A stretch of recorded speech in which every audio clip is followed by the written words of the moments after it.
Hello, Bacha Party. This is Rashika Singh. I'm again here with your chapter Real Numbers. Real numbers हम पढ़ रहे थे आपके chapter में, चैप्टर नंबर फर्स्ट है ये.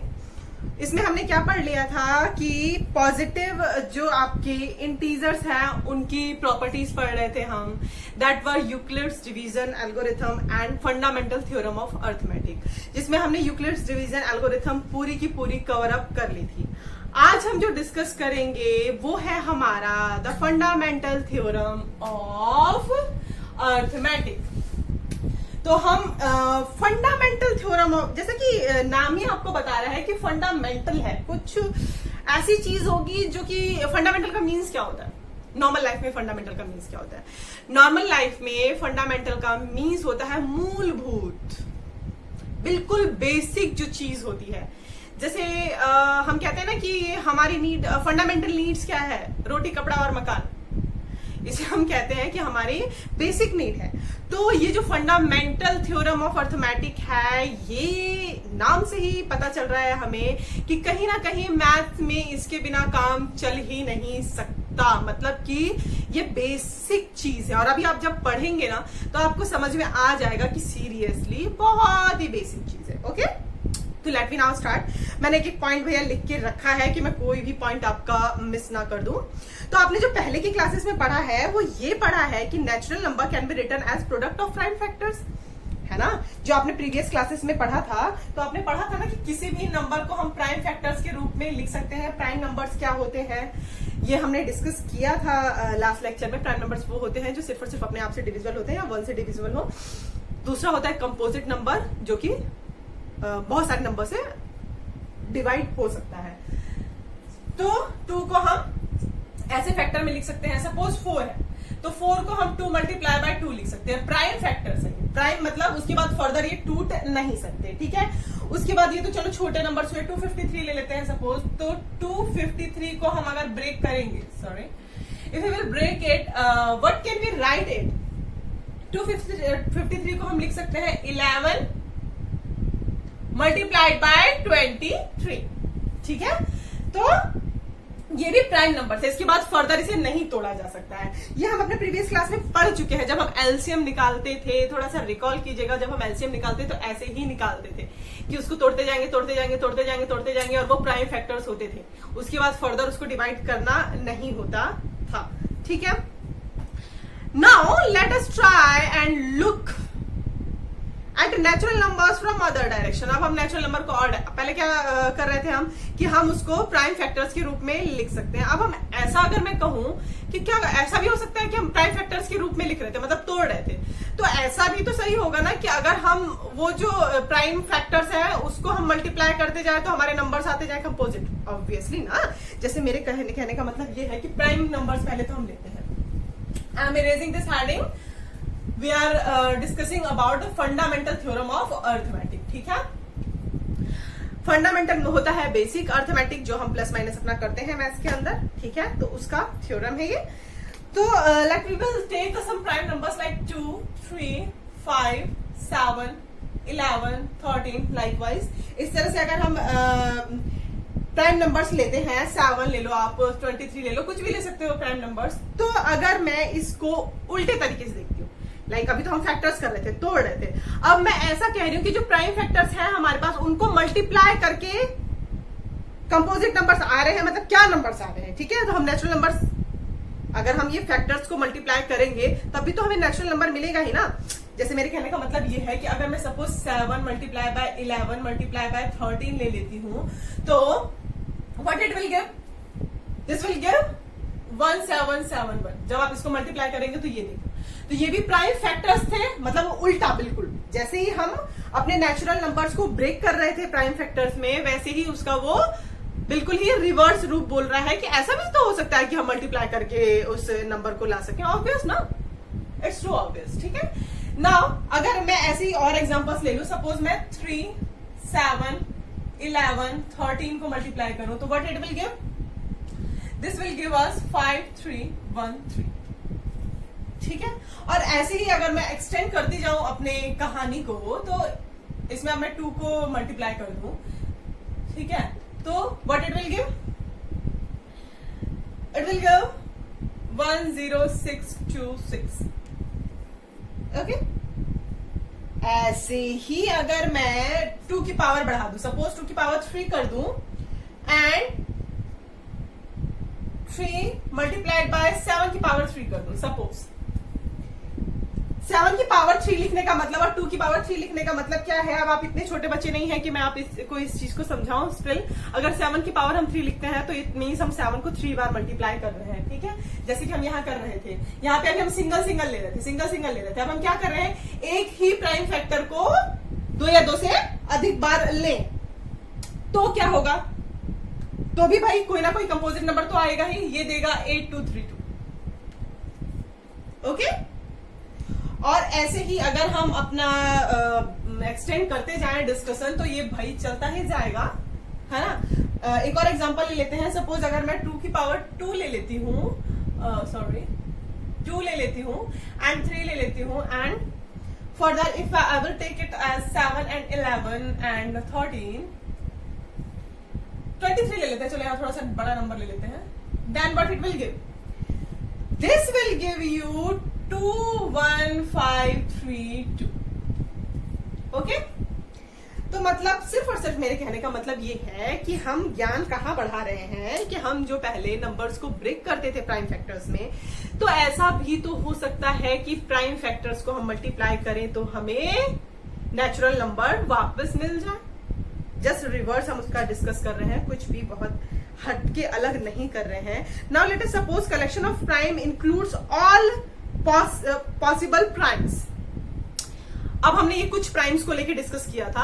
अब आप जितने प्राइम्स देखते हो उतने प्राइम्स लेके आप इसको कर सकते हो, ऑब्वियस सी बात है, ठीक है। What is your gas about the size of collection, तो गैस कर सकते हो कि कलेक्शन क्या होगा। आप सोचना, कभी भी वो खत्म होगा ही नहीं। आप इसके बहुत सारे नंबर्स ले सकते हो, प्राइम फैक्टर्स ले सकते हो, ठीक है, तो वो कभी भी नहीं खत्म होगा। तो साइज ऑफ कलेक्शन तो आप भूल ही जाओ एक तरह से, ऑब्वियस सी बात है, बहुत बड़ा होगा। Does it contains only finite numbers of integer, क्या सिर्फ और सिर्फ ये फाइनाइट नंबर ऑफ, अभी हम पॉजिटिव इंटीजर पे ही डील कर रहे हैं, ठीक है। तो जहां भी मैं इंटीजर बोलूं तो वहां पॉजिटिव इंटीजर आपके माइंड में सेट हो जाना चाहिए कि we are discussing on positive integers, ठीक है। तो अगर हम फाइनाइट नंबर ऑफ इंटीजर्स होगा या infinitely many, obviously infinitely many integers को देगा, ये सब इंटीजर्स ही दे रहा है ना। तो आप ऐसे तो कलेक्शन करते जाओ करते जाओ करते जाओ करते जाओ, बहुत सारे इंटीजर्स आ जाएंगे, है ना। So the question is, can the product of all composite numbers this way, हम क्या हर एक कंपोजिट नंबर को इस तरीके से लिख सकते हैं। इस पे हम कुछ एग्जांपल, कंपोजिट नंबर्स क्या होते हैं, जो किसी से भी डिवाइड हो जाए, लाइक अपने से भी होते हैं, 1 से भी होते हैं और अदर नंबर से भी डिवाइड होते हैं, वो कंपोजिट नंबर्स होते हैं। प्राइम का एकदम उल्टा होता है कंपोजिट नंबर, ठीक है। तो composite, do you think that there may be composite numbers which is not the product of power of primes. अच्छा, कंपोजिट नंबर को आप प्राइम फैक्टर के रूप में लिख सकते हो, ये तो आप समझ रहे होगे कि कंपोजिट नंबर को हम प्राइम फैक्टर्स के उसमें फैक्टर्स में तो लिख ही सकते हैं। लेकिन क्या जो कंपोजिट नंबर के powers not a product of power of primes, मतलब किसी भी कंपोजिट नंबर को हम प्राइम फैक्टर्स के रूप में लिख सकते हैं क्या।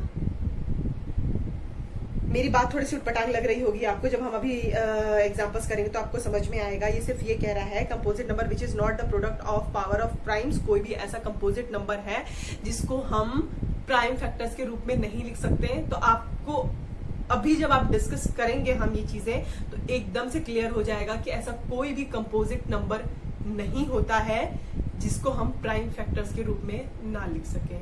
This is also common sense, still if any confusion you can ask. कोई भी कंपोजिट नंबर ऐसा नहीं होगा जिसको हम फैक्टराइज नहीं कर सकते या प्राइम फैक्टर के रूप में नहीं लिख सकते, ओके। अब हम इसको आंसर करें इतनी जल्दी से पहले हम, इससे अच्छा होगा कि हम एक थोड़ा सा एग्जांपल देखें। ये समझ में आया होगा आपको कि हमने क्या उटपटांग हरकत की है। थोड़ा सा मैथ्स में बहुत सारी चीजें उटपटांग ही होती हैं, उटपटांग तरीके से करने से ही हमें पटांग चीजें मिल जाती है, लाइक सीधी चीजें मिल जाती है। उल्टी सीधी चीजें करने से ही हमें सीधा सीधा पता चलता है, जब हम उल्टा करेंगे ही नहीं तो हमें सीधा कैसे पता चलेगा, ठीक है। Now let us take an example that is 32760. अब हम इसको ब्रेक करेंगे, ठीक है, प्राइम फैक्टर्स करेंगे इसका। तो अगर फैक्टराइज हम करते हैं तो this will give us 2 and 16380। Factorise किया मैंने। हम फिर फर्दर अगर हम इसको फैक्टराइज करेंगे, this will give you 2 and 8190। जैसे हम फैक्टराइज करते थे, एलसीएम निकाल के भी फैक्टराइज करते थे। मैं बस तोड़ रही हूँ, ब्रेक कर रही हूँ, नथिंग एल्स, ठीक है, ब्रेक कर रही हूँ मैं, ठीक है, फैक्टर्स ब्रेक कर रही हूँ, ठीक है। और इसको फिर से हम कैसे लिख सकते हैं, 2 multiplied by 16,380 will give this, ठीक है, और 2 multiplied by 16,380 will give this, and 2 and 8,190 multiply होके आपको ये दे देगा। यही मैं ब्रेक करके लिखने की कोशिश कर रही हूँ, बस ब्रेक कर रही हूँ मैं फैक्टर्स में, ठीक है। तो अगर हम 8190 को भी ब्रेक कर दें तो this will give us 4095 and 2, ठीक है, ओके। अब अगर हम इसको भी फर्दर ब्रेक करें तो this will give us 3 multiplied by 1365, ठीक है। तो ये हमें क्या दे देगा, 3 multiplied by 1365 आपको दे देगा, ठीक है। अब इसको फिर से हमें ब्रेक करना है, तब तक ब्रेक करना है जब तक हम बिल्कुल वहां तक ना पहुंच जाए, जहां तक उसके बाद वो ब्रेक होना पॉसिबल ना हो, ठीक है। इसको हम फर्दर ब्रेक करेंगे, दिस विल गिव अस 1365 को हमने ब्रेक किया, this will give us 3 and 455। अब मैं थोड़ा इधर चली जाती हूँ, उधर नहीं समझ में आएगा आपको। तो ये 455 को अगर हम फर्दर फिर से अगर ब्रेक करें तो this will give you 5 and 91, 5 and 91, okay. मैं ब्रेक कर रही हूँ, बस फैक्टर्स ब्रेक कर रही हूँ, इन दोनों को मल्टीप्लाई करके यही सेम चीज आ जाएगी। इसको फिर से ब्रेक अगर मैं करूं तो what this will give 7 and 13। अब इसके बाद इसको ब्रेक करना पॉसिबल नहीं है, तो हम यहीं पे रुक जाएंगे। हम उसको तब तक तोड़ेंगे किसी भी कंपोजिट नंबर को जब तक कि एकदम लास्ट लिमिट ना आ जाए, उसके बाद हम फर्दर उसको ब्रेक ना कर सके। तो क्या हम ये पूरा आपने देख लिया, इसको आप एक बार उतार लीजिए, ठीक है, क्योंकि मुझे इरेज करना पड़ेगा आगे एक्सप्लेन करने के लिए, ठीक है। इसको आप उतार लीजिएगा नोटबुक में। उसके बाद जो मैं लिख रही हूं उस चीज को बताइएगा कि क्या मैंने सही लिखा, कि अगर मैं 32 जो हमारा नंबर था 32760 को मैं ऐसे भी लिख सकती हूँ क्या, that is 2 multiplied by 2 multiplied by 3 multiplied by 2 एक और होगा, आई थिंक सो, या 3 टाइम्स हमने 2 लिया था और 3 multiplied by 3, उसके बाद हमने किस में ब्रेक किया था, multiplied by 5 multiplied by 7 multiplied by 13। इस पूरे नंबर को हम ब्रेक कर करके जब हम छोटा ब्रेक करेंगे तो this will give us these prime factors, ठीक है। यानी कि जो इसका प्राइम फैक्टर है वो हम इस तरीके से लिख सकते हैं ब्रेक करके। ये एक कंपोजिट नंबर है जो कि इन सारे नंबर से डिवाइड हो सकता है। So hope it is clear कि हम किसी भी कंपोजिट नंबर को प्राइम फैक्टर्स के रूप में लिख सकते हैं as a product of primes, as a product of primes. और अगर मैं इसको पावर्स के रूप में लिखूं तो this will give us 2 to the power 3 and 3 to the power 2 multiplied by 5 multiplied by 7 multiplied by 13। कहने का कुल मतलब ये है कि अगर मैं मैथमेटिकल भाषा में बोलूं, मैथमेटिकल लैंग्वेज में बोलूं, तो जो आपका 32,760 है उसको हम as a product of power of primes लिख सकते हैं, as a product of powers of primes, ठीक है। मतलब क्लियर है। और भी आप इसके एग्जांपल्स को ट्राई करिएगा, ठीक है, इसमें बहुत सारे एग्जांपल्स हैं, ऑब्वियस ही बात है, इसकी कोई लिमिट नहीं है, ये बिल्कुल ही इनफाइनाइट नंबर्स हैं। ओके, सो इसी को हम बोलते हैं फंडामेंटल थ्योरम ऑफ अर्थमेटिक।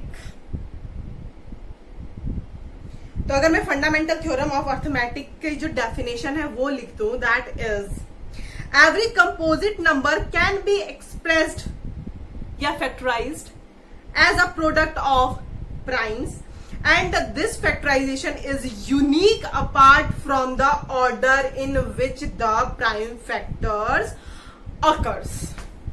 यही आपका फंडामेंटल थ्योरम ऑफ अर्थमेटिक है कि हम किसी भी कंपोजिट नंबर को ब्रेक करके प्राइम फैक्टर्स में लिख सकते हैं। ठीक है, और इसके जो प्राइम फैक्टर्स हम लिखेंगे प्रोडक्ट ऑफ प्राइम्स कि आपने को डेफिनेशन मैंने जो बोली है उसको एक बार आप लिख लीजिएगा अच्छे से और उसको 4 बार पढ़ के देखिएगा, आपको एकदम क्लियर हो जाएगा कि फंडामेंटल थ्योरम ऑफ अर्थमेटिक क्या है। वैसे तो it's very very very very much clear कि किसी भी कंपोजिट नंबर को हम product of powers of primes में लिख सकते हैं, प्राइम फैक्टर हम उसका कर सकते हैं, जो कि यूनिक होता है। मतलब ये चीज यूनिक होगी, कभी भी इसका और कोई फैक्टर एग्जिस्ट नहीं करेगा दुनिया में, नेवर।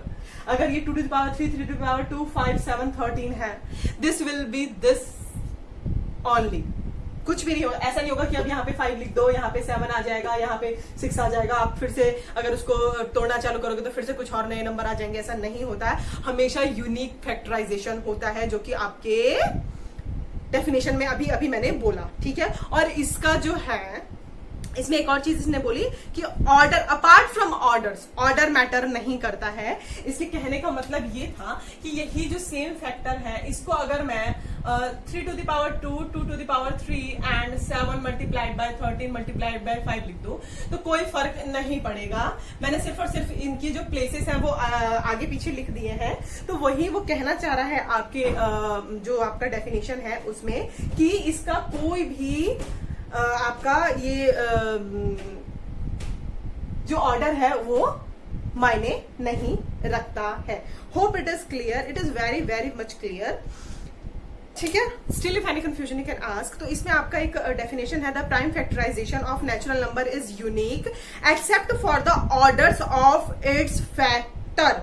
ठीक है, कि हम इसके जो ऑर्डर्स हैं उस पर ध्यान नहीं देंगे, इसका ऑर्डर कुछ भी आगे पीछे हो सकता है, इसके ऑर्डर्स पे हम नहीं जाएंगे, बट ये होगा यूनिक। ठीक है, नाउ इसमें ये कह रहा है, it says that given any composite number it can be factorised as a product of prime numbers in unique way expect for the orders in which the prime occurs. बार बार एक ही चीज को बोल रहा है। ठीक है, अगर मैं मैथमेटिकल लैंग्वेज में इस चीज को बोलूं तो वो क्या बोल रहा है, वैसे तो इट इज वेरी क्लियर, कुछ भी नहीं है, बस बार बार घुमा फिरा के एक ही बात बोली जा रही है आपके चैप्टर में। दैट इज कि अगर हमारे पास कोई नंबर x है, इसको अगर हम फैक्टराइज करते हैं P1, P2, P3, P4 and so on में, तो अगर हम इसको कुछ भी लिखो, सो ऑन कुछ भी लिखो, अगर मैं इसको P2, P4, P1 भी लिख दूं तो कोई फर्क नहीं पड़ेगा, मतलब हम आगे पीछे लिख सकते हैं। बट अगर हम असेंडिंग ऑर्डर में लिखें तो वो एक बहुत ही वेल मैनर्ड और वेल मैनेज्ड लगता है। कहने का मतलब ये है, यही पावर आपने अगर 2 to the power 3, 3 to the power 2, 5 multiplied by 7 multiplied by 11 multiplied by 13 लिखते हो तो ये लिखने का तरीका जो है वो सही लगता है, वेल मैनर्ड ऑर्गेनाइज्ड लगता है, दैट्स इट। बाकी आप आगे पीछे भी लिख सकते हो, कोई फर्क नहीं पड़ता है। अब जो आपकी फंडामेंटल थ्योरी कुछ भी नहीं है, fundamental theorem of arithmetic just ये जो है कंपोजिट नंबर का ब्रेक डाउन है। ठीक है, जिसको हम प्रोडक्ट ऑफ प्राइम्स में लिख सकते हैं, या बहुत पहले से पढ़ते आ रहे हैं। इसका नाम फंडामेंटल थ्योरम होता है, ये आपको नहीं पता है, और आपके दिमाग में मेरे ख्याल से समझ में आ भी गया होगा कि इसको फंडामेंटल क्यों बोलते हैं। ठीक है, क्योंकि ये है ही बेसिक है, ऑब्वियस सी चीज है। ठीक है, ये होता ही है। ठीक है, इसके बिना मैथमेटिक्स का कोई मतलब ही नहीं बनता, तो इसलिए फंडामेंटल है। Okay, Fundamental theorem of arithmetic has many applications both within mathematics and in other fields. अभी तो मैथमेटिक्स में इसका यूज देखेंगे कि कहाँ पे है, और भी आप जैसे जैसे जैसे आपकी क्लासेस बढ़ती जाएंगी तो इसका प्रैक्टिकल यूज भी आप देखेंगे। तो इसके लिए जो आपको है मेन मैं एग्जांपल लेती हूँ मैथमेटिक्स के अंदर, जो आपको बताएगा कि मैथमेटिक्स में इसका यूज कहाँ पे हो रहा है। ठीक है, तो इसके हम कुछ एग्जांपल्स डिस्कस कर लेते हैं, और भी बहुत सी चीजें हैं, थोड़ा सा भी डिस्कस करते हैं हम। तो अगर आपका एग्जांपल है एनसीईआरटी की बुक में ही, consider the number 4 to the power n। एक नंबर आपको है, आपके पास है 4 to the power n। तो क्या हम check whether there is any value of n for which 4n ends with a digit 0। क्या n की कोई भी ऐसी वैल्यू होगी जो कि अगर हम 4 का फैक्टराइज, मतलब 4 की वैल्यू n लिखने का क्या मतलब है, 2, 3, 4, 5 कुछ भी लिख सकते हो। तो क्या इसको हम अगर फैक्टराइज, जो कहने का मतलब हुआ ये हुआ कि 4 to the power n है, तो अगर हम कोई भी पावर लेते हैं, सपोज 2 लेते हैं तो we can write it as 4 multiplied by 4। अगर सपोज पावर 3 लेते हैं तो we can write it as 4 multiplied by 4 multiplied by 4।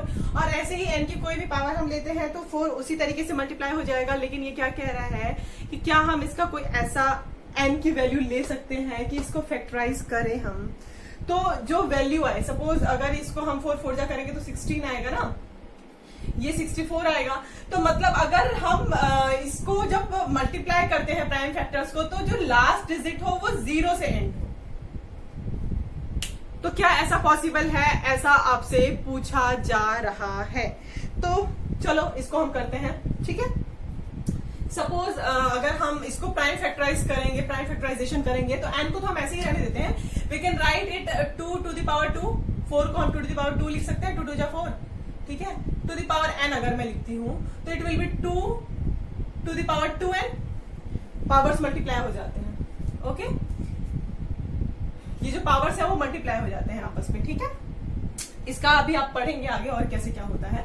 तो जो पावर होती है वो मल्टीप्लाई हो जाती है, तो आपके पास सिर्फ और सिर्फ एक फैक्टर बच जाता है जो कि 2 है, जो कि 2 है। उसकी पावर जो भी आप लेते जाएं वो 2 का ही होगा। सपोज 2 की पावर 2 आ जाएगा, या 2 की पावर 56 आ जाएगा, या 2 की पावर कुछ भी आ जाएगा, 3, 4, 5 मतलब, लेकिन वो पावर आएगा किसका, 2 का, ऑलवेज 2 का। तो सिर्फ और सिर्फ इसके पास एक प्राइम फैक्टर है 4 to the power n के पास, दैट इज 2।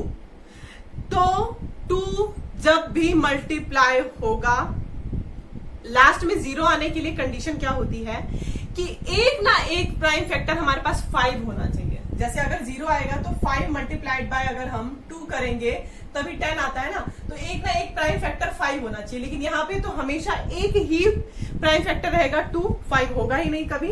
तो that means it's too much clear कि ऐसी कोई भी वैल्यू n की नहीं है जिसमें हम 4 to the power n को ऐसा लिखें कि जो इसकी जो डिजिट आएगा नंबर वो एंड्स विद 0।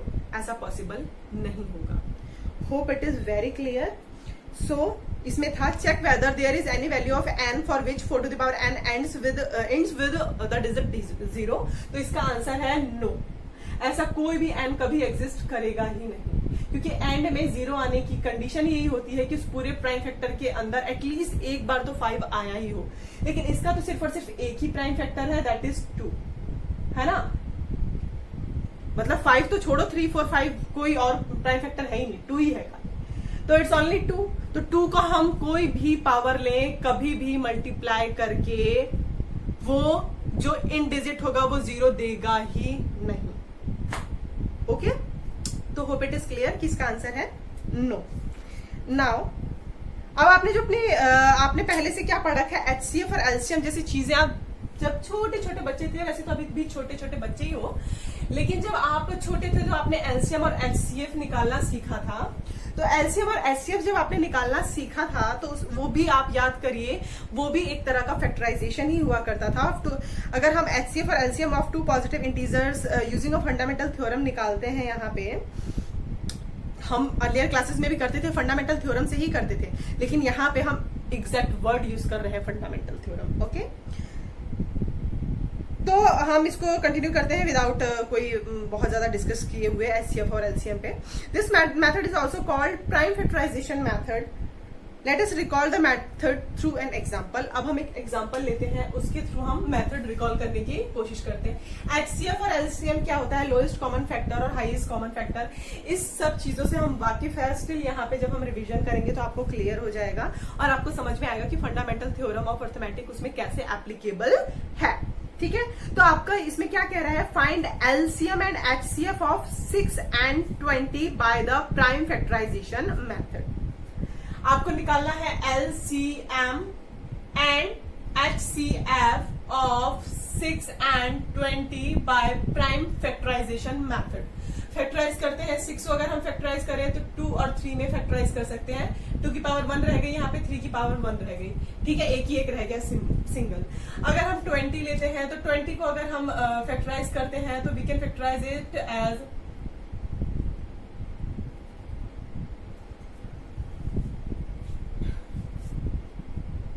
ठीक है. तो 20 को अगर हम फैक्टराइज करें तो we can write it as 2 multiplied by 2 या फिर हम 2 की पावर 2 भी लिख सकते हैं मल्टीप्लाइड बाय 5. तो अगर हम HCF लेते हैं इसमें से, तो HCF क्या होता है? आपका product of the smallest power of each common prime factors in the number. ध्यान से सुनिएगा. Product of the smallest power product of smallest power of each common prime factor in the number. common prime factor इसमें क्या है? 2 है. इसको लीजिए आप, ये दोनों चीज को इसको लीजिए. प्राइम फैक्टर इसमें क्या है जो कॉमन दोनों में है? 6 और 20 में 2 है और कुछ कॉमन नहीं दिख रहा है. देख लो, उसमें से भी जो सबसे लोएस्ट पावर होगा उसको हम लेते हैं. मतलब इसमें 2 to the power 1 है, यहाँ 2 to the power 2 है, तो इस वाले को नहीं लेंगे.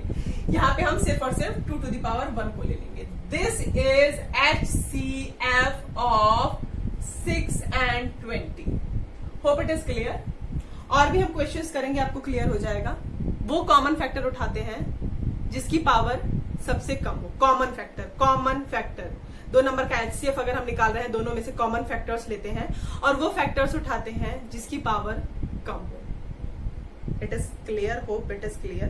तो HCF हमारा ये हो जाएगा 6 और 20 का जो HCF होगा दैट विल बी 2. ठीक है, तो HCF मैं यहाँ पे 2 लिख देती हूँ आपका. और अगर हम LCM निकालेंगे तो द डेफिनेशन ऑफ LCM, या छोटे छोटे बच्चे थे तब से आप करते आ रहे हैं, स्टिल LCM क्या होता है? Product of greatest power of each prime factor involve in the number. Product of greatest power of each prime factor. Greatest power तो ईच प्राइम फैक्टर, इसमें कॉमन का कोई मतलब नहीं है. कॉमन नहीं बोल रहा है आपको. ठीक है, product of greatest power of each prime factor involve in the numbers. इसमें कोई भी कॉमन नहीं देखेंगे हम. उसमें हम कॉमन देख रहे थे कि कौन सा कॉमन है. इसमें 2 कॉमन था तो हमने 2 उठाया था. और इसमें कॉमन नहीं बोल रहा है, ये बोल रहा है कि जो आपको फैक्टर्स दिख रहे हैं उसका सबसे ग्रेटेस्ट पावर ले लो. तो इसमें फैक्टर कौन कौन से? 2, 3, इसमें है 2 और 5. तो 2 का सबसे ज्यादा जो है वो पावर वाला ये है. अब 3 है एंड 5 है. This is your LCM, that is 60. तो LCM जो हमारा आ गया वो 60 आ गया. जरा सा मेरे लेक्चर को 2 बार 3 बार सुनने की कोशिश कीजिएगा. जो मैं डेफिनेशन बोल रही हूँ उसको भी 2 बार 3 बार करिएगा और 2-4 क्वेश्चंस उठा के भी 2 बार 3 बार करिएगा. आपको ये क्लियर हो जाएगा कि मैं क्या कर रही हूँ. ठीक है, हम HCF में कॉमन फैक्टर ढूंढते हैं और उसमें भी सबसे लोअर पावर लेते हैं. ठीक है, जो प्राइम फैक्टर का सबसे लोएस्ट पावर होगा. लेकिन LCM में क्या करते हैं? हम कॉमन फैक्टर नहीं देखते हैं, हम सिर्फ फैक्टर्स देखते हैं और उसकी भी सबसे जो ग्रेटेस्ट पावर होती है उसको उठा के ले लेते हैं. That is lowest common factor, LCM. नाम से थोड़ा सा उल्टा उल्टा लग रहा है कि HCF में तो उल्टा ही हो रहा है और LCM में तो उल्टा ही हो रहा है. लेकिन इसको आप थोड़ा सा इलाबोरेट करिएगा अपने दिमाग में तो बिल्कुल नाम पे सटीक बैठ रहा है. होप इट इज क्लियर कि HCF और LCM कैसे आएगा. ठीक है, अब मैं एक और चीज आपको दिखाती हूँ.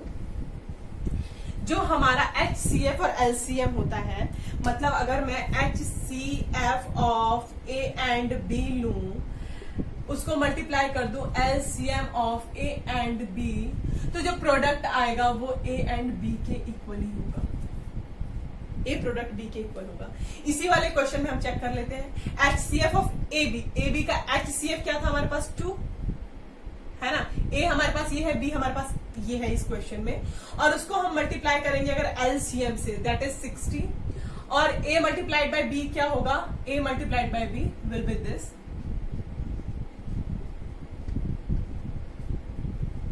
तो ये फॉर्मूला आप याद कर लीजिए, ठीक है, और ये एप्लीकेबल भी है साफ साफ। मतलब HCF और LCM का अगर हम प्रोडक्ट लेते हैं तो वो दोनों जो नंबर्स होंगे उसके प्रोडक्ट के इक्वल आएगा, ठीक है। तो होप इट इज क्लियर। हम कहाँ देख लो फंडामेंटल थ्योरम का यूज कर रहे हैं, अभी तो HCF LCM में ही कर रहे हैं, और अभी जो हमने वो इंड्स विद जीरो वाला जो क्वेश्चन किया था उसमें भी साफ साफ एप्लीकेबल था। तो आप बस स्कोप देख लीजिए कि कहाँ पे हम फंडामेंटल थ्योरम ऑफ अर्थमेटिक को यूज कर रहे हैं। बहुत ही ज्यादा इसका भी स्कोप बहुत ज्यादा है।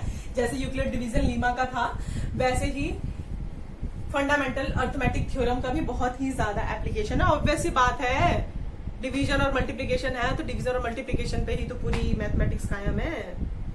बाकी भाई प्रैक्टिस मेक्स मैथ्स परफेक्ट।